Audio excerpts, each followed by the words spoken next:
There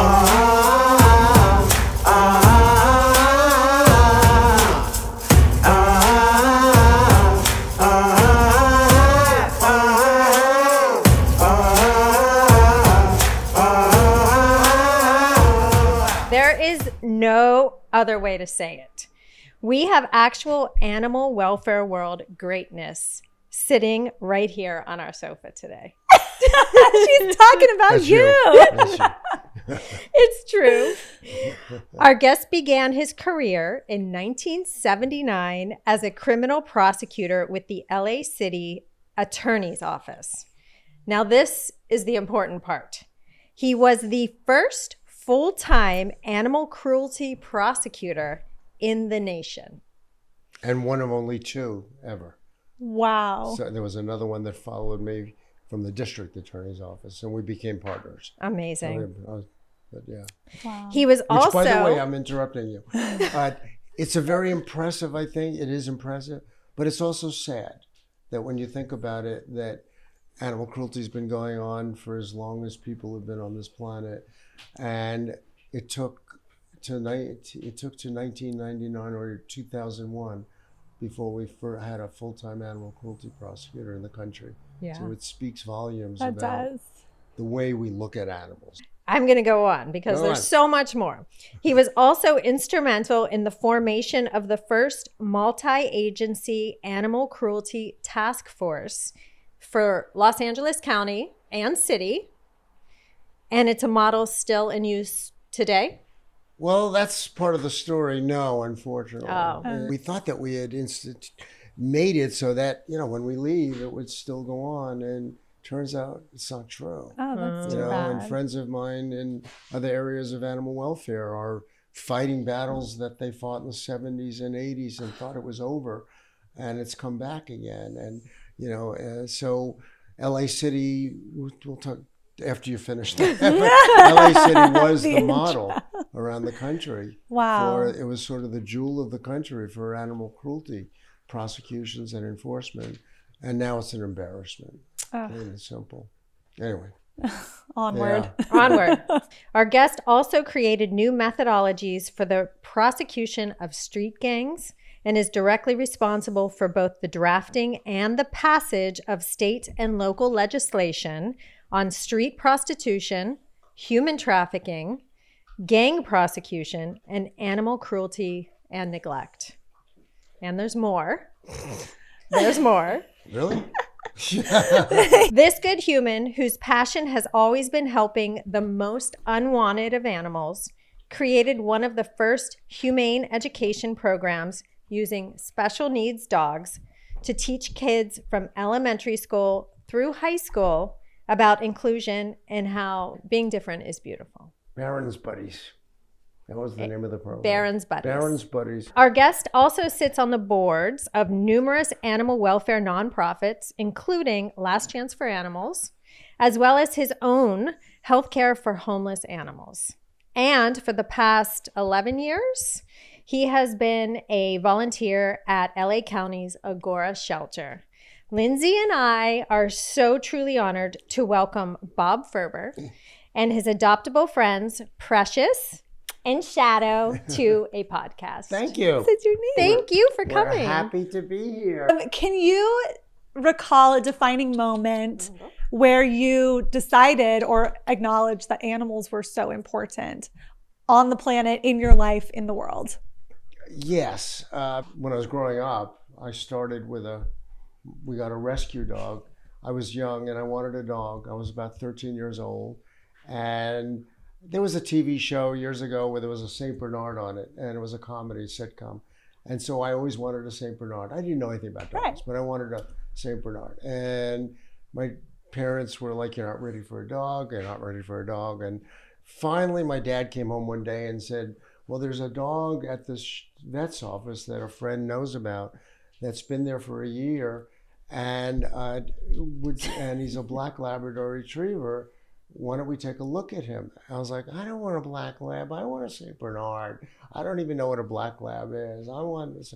And my dad, who's not an animal person, but he convinced me. He was like, "Let's go look at the dog." Anyway, we ended up going to this vet's office, and we ended up adopting Maxie, who was the best dog in the world. Aw. And that was my introduction to rescue. And I learned that we learned that he was going to be put to sleep actually the next day or the day after, that the vet had been boarding him for a whole year, and finally said, I can't do it anymore. Nobody wants this dog. And interestingly, his family came from champion background. The father, I believe, was best of show in Westminster, or best of breed. One of them was best of show. One of them was best of breed in Westminster. These are top in the world.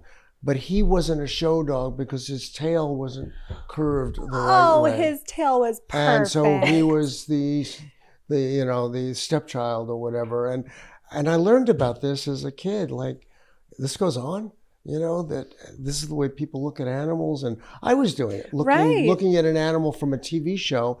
And then I realized it's not about what they look like, it's who they are. And Maxie needed me. Maxie ended up changing my life. I ended up sleeping with him every day, and things like that. Yeah. My mother would get upset in the morning because I'd be on the floor and Maxie would be in the bed. Because he had to have the whole bed. So anyway, and then I learned about spay and neuter, because we didn't know about spay and neuter then. Right. And Maxie impregnated a couple of dogs, I'm embarrassed to say. But you have to learn. And my dad even got threatened with a paternity suit by a neighbor, so-called paternity because Maxie impregnated their dog. And then when I moved to California, I started to learn about rescuing and brought Maxie out. And then I was going to court one day, and these 3 little dogs that were mangy and terrible shape were in front of my apartment building, and I had my Maxie with me. I was able to only capture one of them, and I'd never done that before. And I took the dog to court, and he was all mangy and a mess, and that was the beginning of rescuing. I was 26 years old at the time. And that started rescuing. And the other defining moment, in 1999, I was working in Venice Beach with some of the homeless. That was kind of another one of my specialties, not prosecuting them as much as trying to divert them. And I wasn't feeling well, went to a doctor after a year of symptoms and found out I had a very advanced, the equivalent of stage 4 leukemia. Oh my gosh. And City of Hope gave me 9 months to live. I was put on chemotherapy. The only treatment for this kind of leukemia is a bone marrow transplant. For your listeners who may know, that's a brutal procedure where they destroy your immune system, and they make you very, very sick. And then if you can find a donor, they implant a donor's bone marrow, and they replace your immune system. We had to find a donor. We couldn't find a donor. At the same time, I had over 20 animals at the time. I had about 17 cats. I believe I still had a rat, one of the rats at that time. I had, I think, 9 dogs. Or 8 dogs. They were big too, not like the little ones I have now. So the house was filled with dogs. I think it was 6 dogs. I never can keep track. There was it was the Baron, the Rottweiler, Amy, the Pit Bull, Trapper, the Shepherd. There was 3. There was a blind and deaf little terrier. There was another large Mastiff.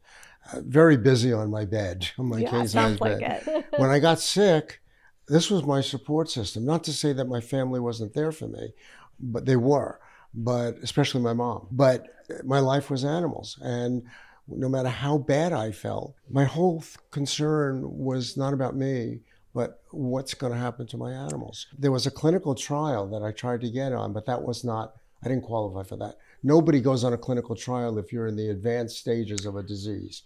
They only do it at the beginning to see if it'll work with the mildest form. There's no point in trying it on the advanced. I had been dating Mayor Reardon's daughter at the time.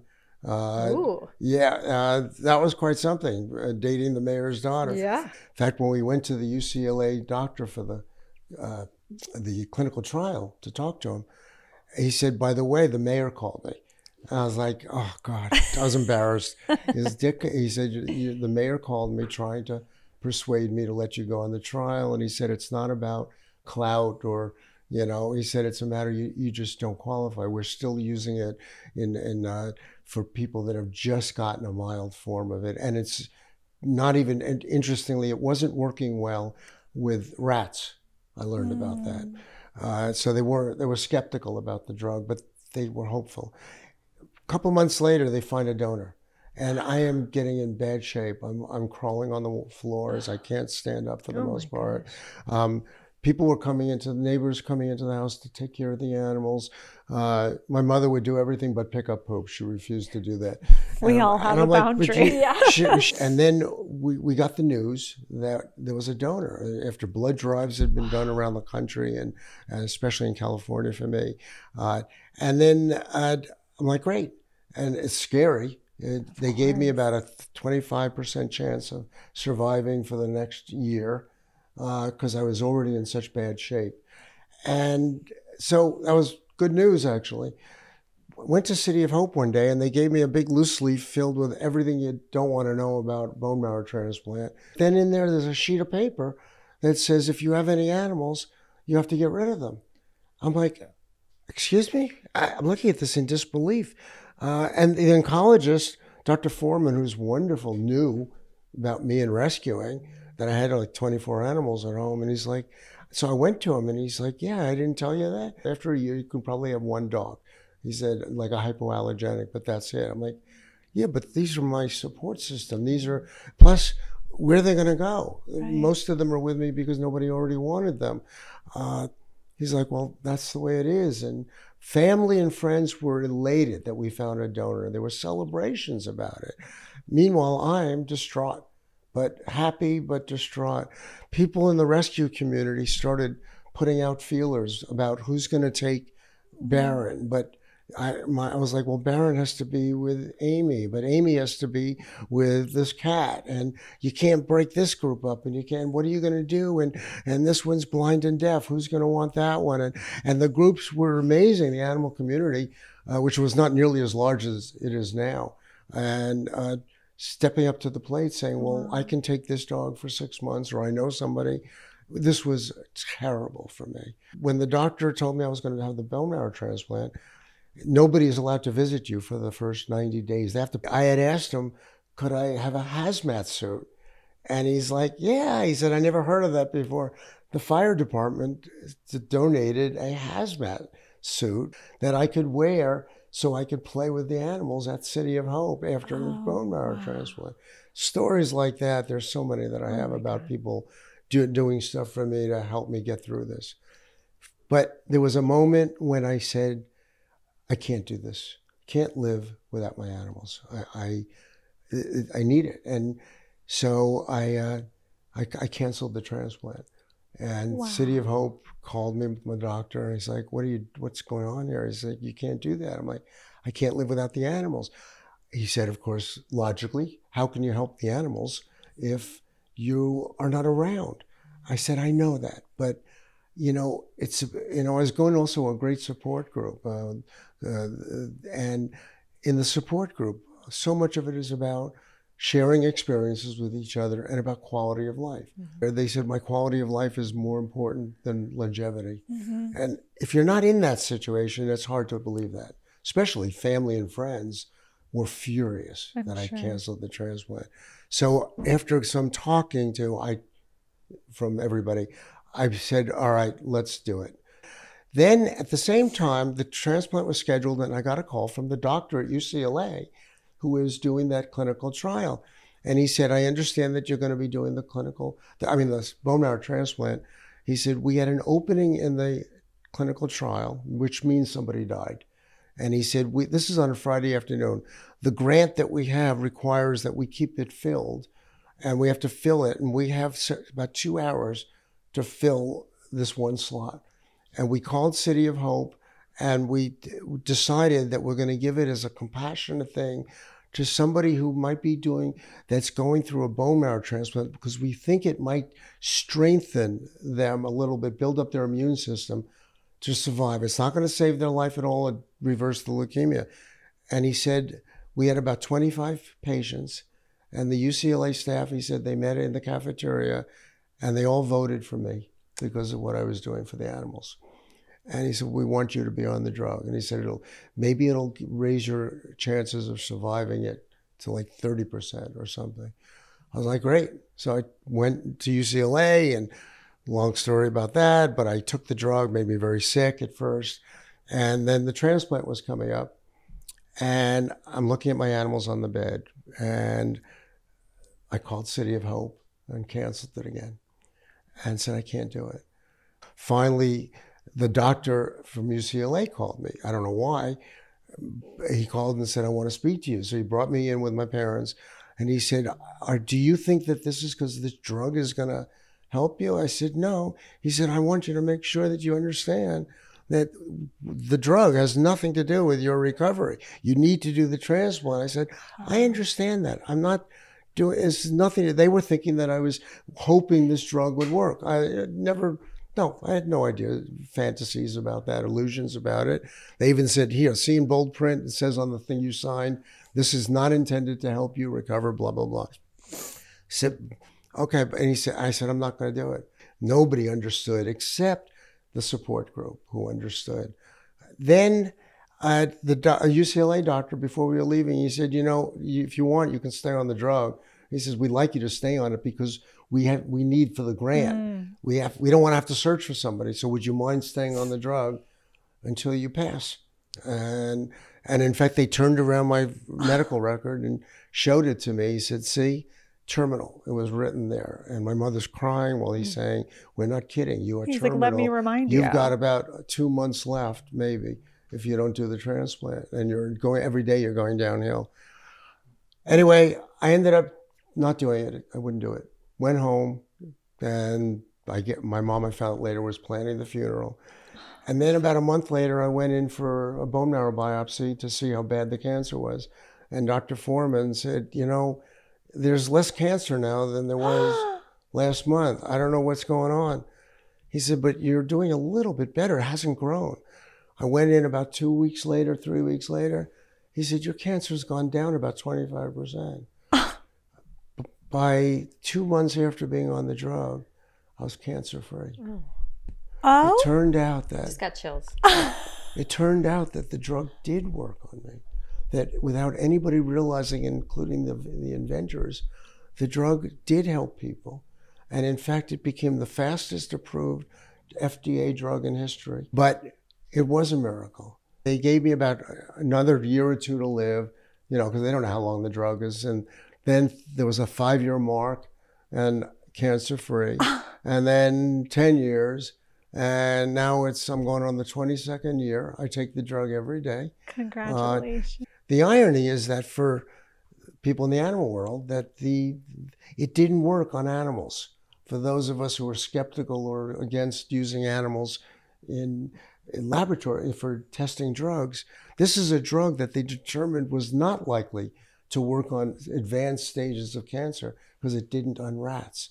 Right. And if it wasn't for that, it might have come out earlier. And tens of thousands of people over the years might have been saved. Oh, that's but a for really the animal point. testing. So it's a twist on that. And so then Time Magazine did a story on the drug. And they called me and they said, we want to talk to you. Could we include you in the thing? This is the article. Well, here. They have a quote, I think.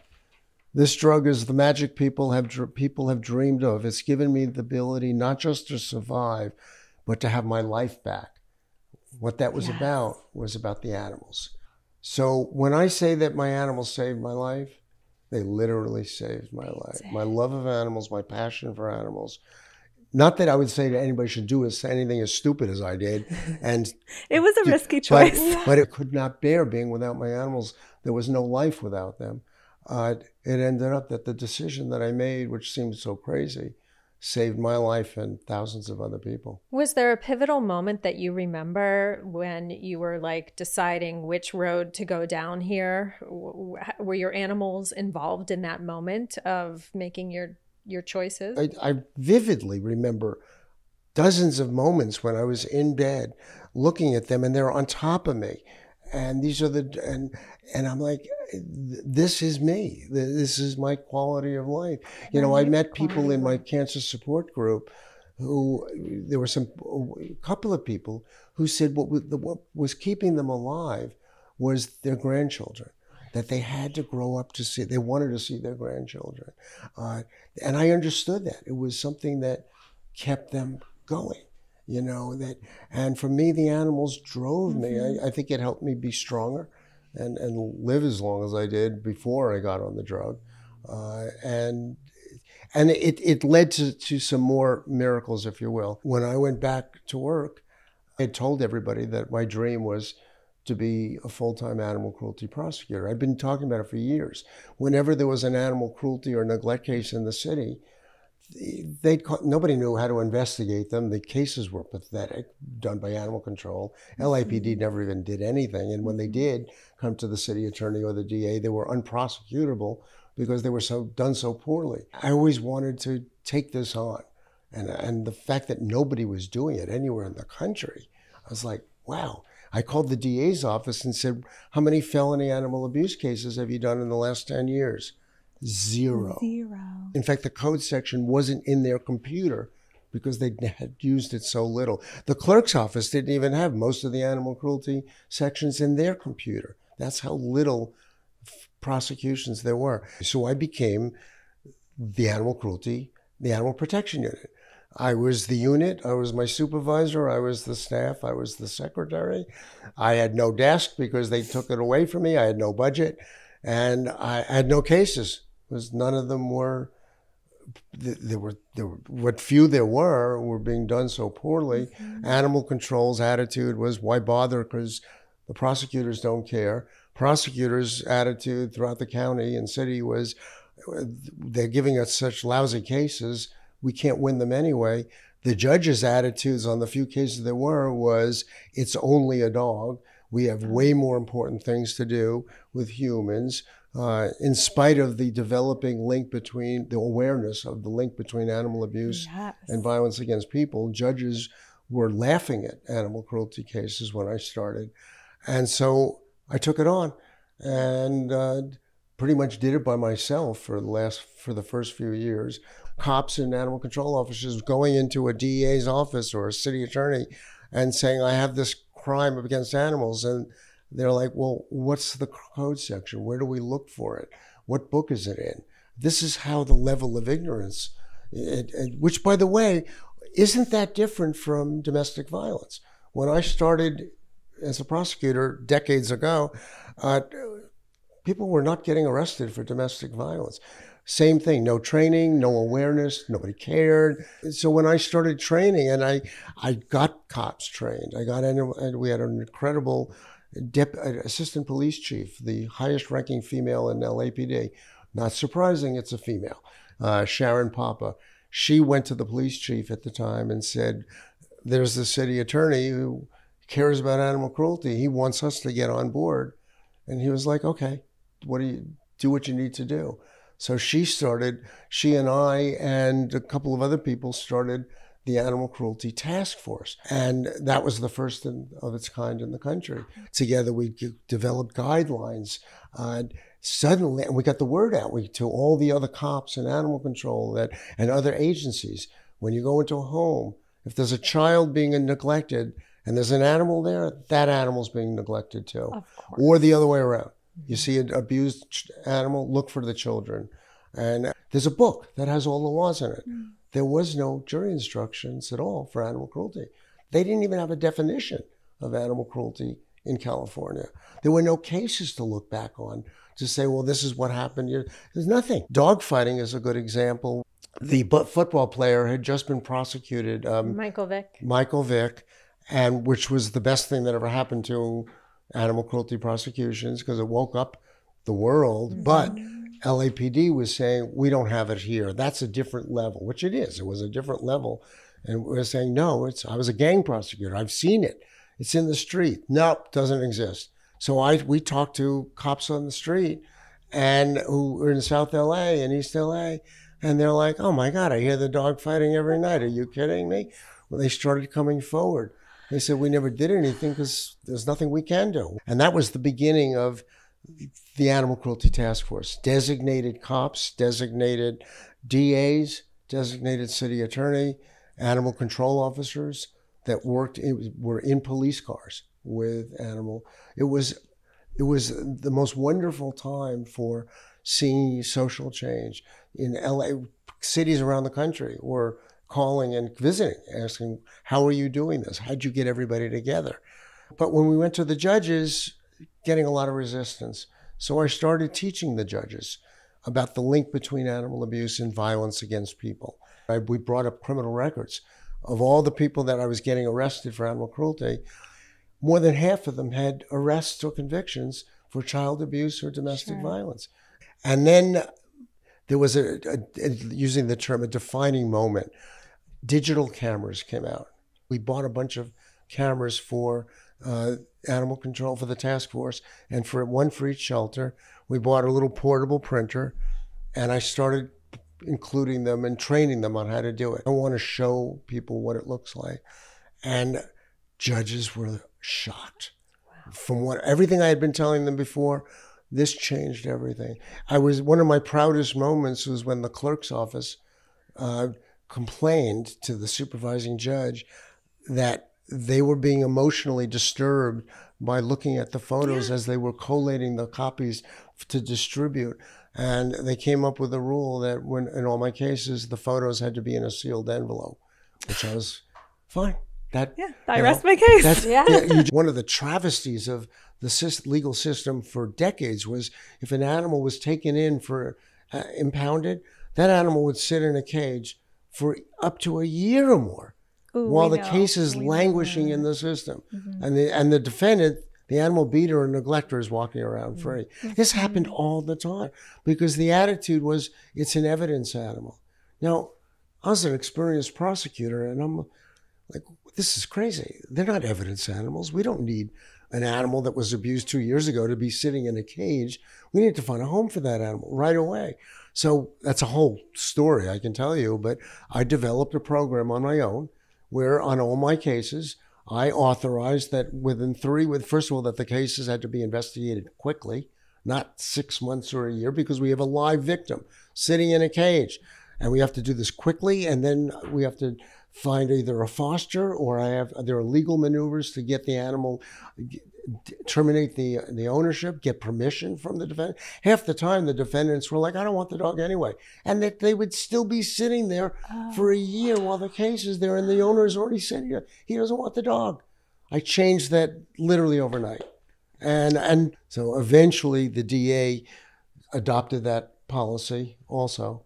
And no animals, after we kept track of them, and every animal, the goal was within 3 weeks of the case being started, investigated, animals had to get out. And almost every animal in about 8 or 9 years that I did this was out in 3 or 4 weeks to a home or adopted. And all over the country, this has been happening. We set the standard, a new way of dealing with animal cruelty. We're on the receiving end of these animals, and we are often privy to cruelty cases kind of, as the animals are coming into the shelter and the owners are in the process of being tried, and maybe this animal was thrown off an overpass onto the 10 and has a broken body and needs to see an orthopedic vet like now. So we have been on that end of things as the owners being prosecuted, and we've been able to take the animal on a Good Samaritan, and knock on wood, raise the money for that orthopedic surgeries. And, we just have to hold on to her until that case is tried. This is going back to when we started talking about problems resurfacing that you think you resolved. We were training other agencies around the country, giving out the guidelines that there's never a need to hold on to an animal. There are like 3 different ways. And one of them is getting them into a foster, getting them into a rescue group to get medical care. There are also things like a lien where you can actually, they're supposed to be billed for how long the animal is staying. There's a financial way of sort of convincing them to give up the animal, which we used sparingly, but it was very effective. And yet I was finding more and more of these cases. And when the LA Times did the scandal, revealed the scandal about LA City a couple of years ago, that was it. She talked about evidence animals were there up to 2 years. Where does the evidence lie in these animals once their wounds heal or whatever physical evidence they provide? What is the value of the action? There isn't, right? I mean, we wonder that when we see a dog who's like not available and they don't know when they will be available. And I just always ask that question. And you're not like, a lawyer, but you know, you can It tell. was just a question. We're like, we're Zero. willing to pull this dog today and, you know, get the dog out of here and into a home. And well, yeah, I mean, the broken bones are going to heal. Like when they try the case in 6 months, this dog isn't going to look the way the dog looks now. Like take a photo. Zero. It's unbelievable. And we'll do it every single time. I'll do it every single time. Yep. Every single day you are doing what you can, whether it is on the board of many, too many to even mention, or you're showing up to volunteer at Agora, which again, like another thing I feel like you and I talk about, because this podcast for us is kind of our way of soothing our souls. And we're on the rescue end. Like we get to go to the shelter and we've already relied on you guys to tell us about, oh, there's this dog Precious who came in. You must meet her. I'm obsessed with her, blah, blah, blah.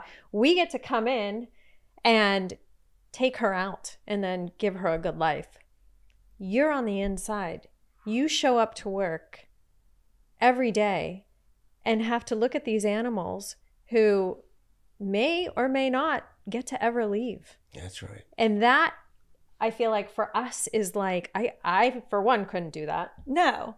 Well, I think it's so interesting too, because I feel like your life has had this full circle moment where you went from prosecuting the people to then helping the animals who are victims of these cases. And I wonder, because this is something that we deal with and we're like, well, I could never do what he does. Like, how do you do it? I know that in the beginning of your life, you got to see the good of people and the way that people showed up for you when you were sick and you needed that sort of support. But then you see the real horrid side of people too. Like, where do you fall in being able to just like live life? Well, first of all, remember I was a gang prosecutor, so I was accustomed to a lot of nasty stuff. I can tell you that you can get hardened by it. Yes. The animal stuff is different, and you're speaking for the voiceless, victims that can't speak out. I never cried when I was a gang prosecutor, but I've cried a whole bunch of times on the way home from work when I saw the photos. And where I got angry because along the way, the investigators or people in the system didn't care. It's very demoralizing to think that, you know, so much of what you did in your career and it was celebrated. You know, when we did this magic that was happening for 10 years, where animal cruelty was taken seriously, everybody was involved. It was a community of experts devoted to stopping animal cruelty and trying to prevent it. In the end, I think if there's prosecutors and people out there listening or watching this that want to know what to do, it's first of all, individuals can do it, because I did it. I did it individually at the beginning, without any help, with a lot of opposition. It's finding people in the system like you, people that are passionate about what you do, and saying, what more can you do? What more can we do? Let's talk about that. Where are we now with LA City and LA County? What advice could you give us and the people listening in order to be able to make changes and a difference? Okay. Well, I was starting to say about complain to the right people. I have a phrase, solution-based approach. I love a solution-based approach. It's at the end of my email. Everything that I've done in my office, looking back, I didn't think I knew what I was doing when I was doing it, but there were approaches in law enforcement that were different than that. Traditional law enforcement wasn't working, like prostitutes on the street who kept getting arrested over and over again. I mean, I had cases with women who had 17 cases, who had 8, 9, 10 pending cases in the same building, where they would go to, it was insane. And revolving, and the pimps where nobody was going after the pimps. And in gangs, they were doing things, arresting drug dealers in gangs, and another drug dealer would just take their place. These are, I'm talking about problems that I solved with innovative, what I think are innovative approaches that weren't just arrest and convict. There were different strategies that solved the problem, which it did. They shouldn't be protesting in front of a shelter. They should be protesting in front of the city council. Right. They should be screaming and yelling at every meeting that the budget should have an extra zero. And in the end, it goes back to that if the city council doesn't give more money, a lot more money, to the council, to animal control, you're not going to see changes. The shelter needs staff. Yes. They need better staff. There's no question about that. So I guess one of my messages is, if you're going to solve a problem, learn what the problem really is, what's causing the problem. The problem is government not doing their job, and with spay and neuter, with low-cost vet care. Those are the two single things that I think would empty the shelters if we had that. We're with you on that. It's the responsibility of the government that when somebody comes into a shelter, says, I just found a 2-year-old pit bull on the street. She's my love of my life. I want to get her neutered. I live in a 1 bedroom home. I work at McDonald's. I can't afford, my kids are in school. I can't even afford to feed them. Where do I go? Oh, we'll call these numbers and you might be able to get away with $600 for spay and neuter. It's so frustrating. And then you call and they say, well, in 6 months, we might be able to have you. That's the city of Los Angeles right now, and the county of Los Angeles. I think the future of animal welfare, much of it lies with lawyers, young lawyers. When I started, there were no classes in law schools at all. There was no animal welfare law. There was no animal law at all when I started, nothing. Now, almost every law school, virtually every law school has a class on that. And young lawyers are the future because a lot of it is changing, not tougher laws. People talk about we need tougher laws. No, we need laws to be enforced. There's so much to do and so much to be done. And it can start with an individual. So anyone being like, I can't fix it myself is not looking in the right place. Yeah. That's why I was so excited that you had agreed to come on today, because you are that individual who did it yourself. And, we often get questions like, how did you guys start a rescue? And I'm sure, you've gotten the question, how do you do all the things that you've done? And so I was like, this is the perfect opportunity for you to come on and inspire. And you on a daily basis spend your life with, I don't know if the cameras can pick this up, but there's I know we need to get Precious is on the floor. Camera. Shadow is over there. Tell us their stories. Look, she woke up. She knows she's being talked about. You have a big stretch. Hello, guys. They're like, it's my turn. We're up. We're ready. So, come on, baby. I know you're allowed to use your leg. Oh, so this sweet little girl, Precious, is Precious, and her best friend is Shadow. They came in together to the Agora shelter. Well, as you can see, they're very unfriendly. Yeah. It's worth noting again that we've been talking for God knows how long, and they have been just laying here. Before we started filming, and at the beginning of the filming, they are dogs. They love to play. Shadow has tons of toys. This is Shadow, loves to play with toys. They are a bonded pair. They go play in the yard together. They sleep together. They're 4.5 years old, as far as we know. If you are interested in meeting Precious or Shadow, go to the Agora Animal Shelter. The shelter's open 11 to 5, Monday through Saturday, and no appointments needed anymore. And thank you for having me. Thank you so much. I hope I didn't overwhelm you with details. No. It's needed. Love the details. I just feel like there's a lot that I can do now. Really? Yes, I feel invigorated. Oh, good. I'm glad. Thank you so we know much. who to call with questions. Yeah. I